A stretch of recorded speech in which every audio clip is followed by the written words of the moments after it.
வணக்கம் நேயர்களே. நெல்லையிலிருந்து உங்கள் அன்பு வானொலி அறிவிப்பாளர் மற்றும் மனிதவள மேம்பாட்டு பயிற்சியாளர் இசக்கிமுத்தையா.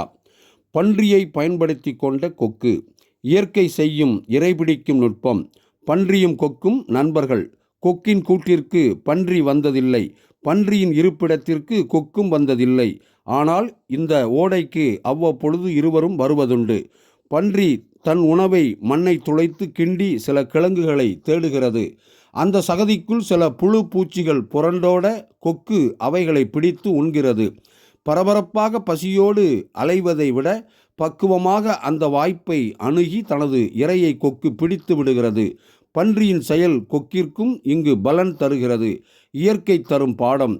யாருக்கு யார் உதவி செய்வார்கள் என்று தெரியாது. ஆனால் வாய்ப்புகள் தேடி வராது, தேடி வந்துதான் ஆக வேண்டும். உணவை இயற்கை ஒளித்து வைத்திருக்கிறது. தேடி பிடித்து விடாமுயற்சியுடன் அதை பெற்றாக வேண்டும்.